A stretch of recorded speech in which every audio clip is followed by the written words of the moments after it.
Hi everyone and welcome back to Talking to Teachers. My name is Chris Hite and today I'm joined by a special guest from our English department here at CBA. Today I'm joined by Mrs. Manatos, an English teacher teaching College Prep English 2 and AP Language and Composition here at the Academy. Mrs. Manatos had a great impact on many students in her tenure here at CBA, me included. Mrs. Manatos, how are you today? Great to be here. Yeah, great to have you, Ms. Manatos. So now I'll start with a question I've asked pretty much every teacher I've interviewed on the show. What is your CBA origin story? How'd you end up here, and what brought you to CBA?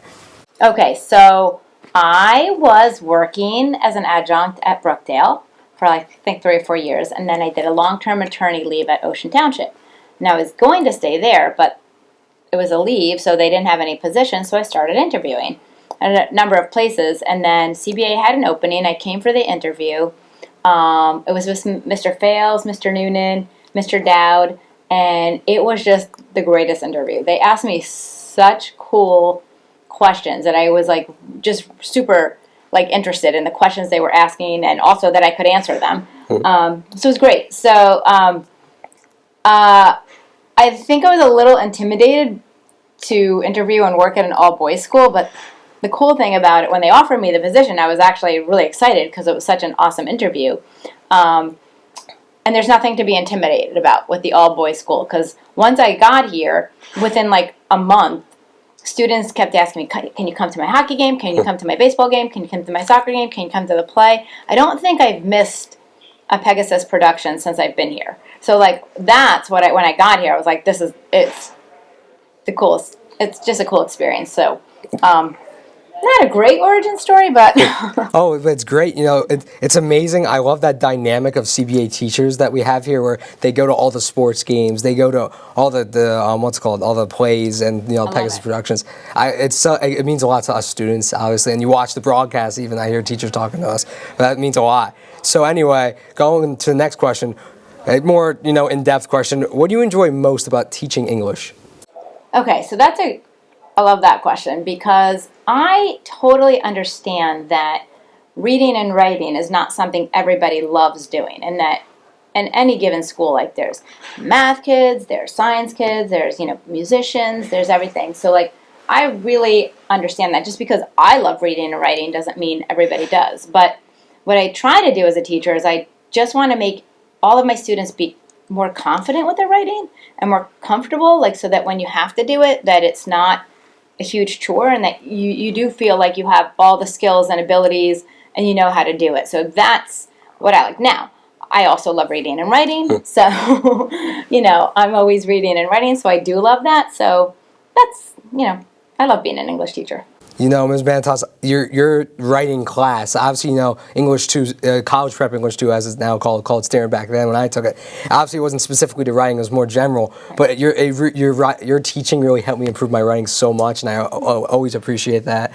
And, you got me to the AP level. I went to AP from standard because of you. You totally did. And I really can't thank you enough for it. You were great. That's the greatest part about being a teacher, is hearing something like that. Mm-hmm. So more people tell us stuff like that. Well, anyway, this is a cool question I started recently asking teachers, especially ones that have been here a little longer than others. How has CBA changed over your years here, over the course of the years you've been here? This is another great question. So I've been here, I think, since my 11th year. So in the course of being here, we've seen a lot of people retire or leave or go to different places. But when that happens, is all these new teachers come in. Mm-hmm. So the cool thing for me is seeing all these new dynamic teachers come in, and that's been really an awesome experience. And I would love to be able to help them as much as I can help them. But the cool thing about it is they're teaching me so much too. So it's this really. So I think all the new teachers we have now, it's just awesome. And yeah, that's I think, I don't know what else. The cafeteria. Oh, it's great. I not mention the great cafeteria now? I don't know what else is. Yeah, I don't know. The cafeteria, all the great new teachers. Also, the cafeteria has great food. Hey, yeah, it does. Honestly, yeah, I love it too. I think maybe once upon a time it had normal school cafeteria food, but now, look. Guys, what has changed is when you have fries, we have curly fries, we have all the fries. We have all the fries, every single type of fry. I think that's an important change. Absolutely, absolutely. You know, I even before the cafeteria was a thing, I actually did an ad, like not an ad, but like a promotion for the cafeteria. I was like, oh, the Brother Frank Burn cafeteria. I'm just like, I really hope this is like an awesome thing, and it's truly amazing, especially from freshman year's cafeteria. You know, the original one. It's amazing. It's a great change, I think. So that is probably the most visible change too. It's great. I hope everyone loves it. Oh, I love it. I love it. So now this is a more interesting question. First time I've ever asked this question on the podcast talking to teachers. But what was the dynamic like having a son go here while also teaching here? So obviously Andy was my brother's age, John Height, you know, CBA DN alum. But like, what was that dynamic like? It's definitely a unique perspective. So yeah, it's definitely unique, and like I wanted him to be here, and it was great driving to school with him, even though he kind of used that time to get homework done. But what I tried to do is respect his high school experience, and it's got to be weird to go to high school with your mom. Yeah. Can you imagine if your mom was here? Yeah. So I think that that's a unique experience to have. So I really tried to respect, like, staying out of his way, and this was his experience, and I just happened to work here. But on the flip side, there were times where I didn't love that he got to see me at work every day. So can you imagine if you went to work with your parents every day? That would be crazy. So, like, I mean, that was kind of weird for me that he had to, like, see me in my work environment every day. So, but driving to and from work was a nice bonding experience until he got his license. But so that was nice. But I think it was more about, like, respecting his high school experience, and also, I tried to just, as best as I could, kind of stay out of his way. Sure. No, yeah, sure. Absolutely. But now, I this question was on the list, but it kind of goes off of what you were talking about, or even just going back to that time. Now, Mrs. Manatos, what was that class that you taught, like, before COVID? My brother was in, I think it was called Creative Media. It's called Creative Media. So what we did was we tried to form a class where there was a lot of choice and that there was a lot of collaboration. So, but like meaningful collaboration where people actually did work together because you needed a lot of people to do things. So the class was a class where we made a lot of videos and we entered a lot of contests and we won a lot of contests. And then individually students maintain a blog on something that they were interested in. But the video collaboration was awesome because, as you know, you might have someone that's acting or speaking or doing that part, but then we had people on camera, we had people that were writing scripts, so we had people doing different parts. So it was truly like a collaborative experience. And what I loved about the class is certain students would work together, and then they would find other people to work with so everybody started to, like, know who was good at what. And it wasn't just like the same 3 people working together for the entire year. It was people would, like, move around and find other people to work with. And it was just a class where we just, like, made videos, how-to videos. We made videos that the Asbury Park Press has this contest where they have, like, a topic, and they'll just make a topic, and you can make a video as the answer. So we did those videos. We would make videos for school events. It was a fun and unique class because it was a lot of hands-on work and a lot of collaborative work where students just had to work together to get things done. Sure, it sounds like a great class. I'm sad I missed it. You know, obviously I came at a time much later. We might get a comeback one day. Oh, sounds good. All right, now we're going to finish up with this question. I love this question. Every day there was something in your class specifically, obviously, there was something mentioned about U2. I want to specifically ask almost every day. Maybe. You know, always about U2 tickets. How did you become a fan of such bands like U2? And I remember even the Foo Fighters is going, you know, crossovers between with the Doc Us episode and everything. But I remember you were talking about Dave Grohl's book.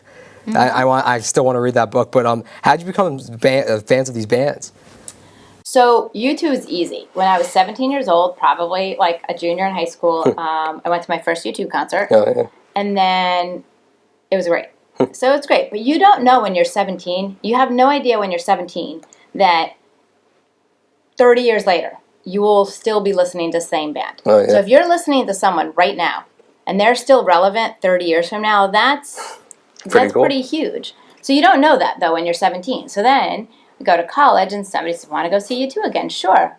I saw them. They were good. So you go to another U2 concert. You go to another U2 concert. And before you know it, like, I think what happened is they kind of ended up being like a soundtrack to my life. So, like, I went through high school with what was popular then college, and then when I got married, we danced to a U2 song. Oh, look at that. And then when I had kids, it was like, I don't know, just U2 songs were just always in the background, and then just keep going to concerts because I love music. So I am one of those people that actually, I love noise, I love music, and I love creativity. So it all comes together, and then I just like the music. Now, look, I don't love every U2 song, you know that. Yeah. I don't love every U2 song. But, so it just became a band that was still good, and they kept being good, and you just keep listening and wanting more from them. And they kept delivering. So they keep delivering. So there's not that many people from the 80s that I could say are still relevant today. So U2 is.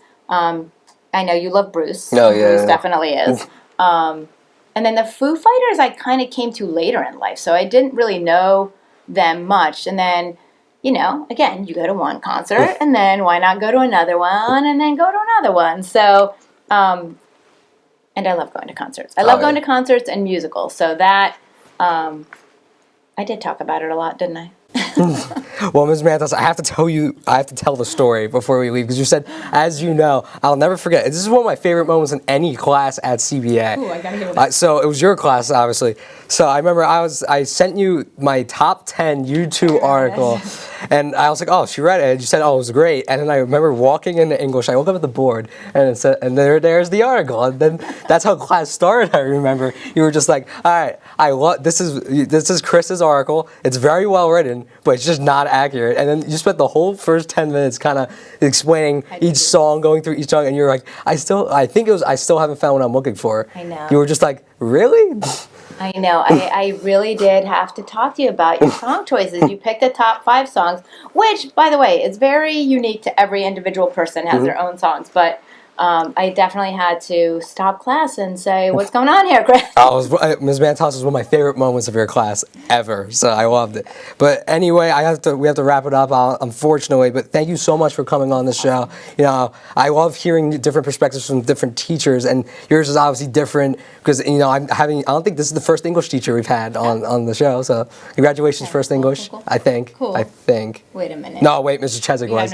You had Mrs. Cheswick, the second English teacher. Okay, awesome. Well, anyway, wrapping up here at the CBA Digital Network. For Mrs. Manatos, I'm Chris Height. Thank you for watching, and we'll see you next time.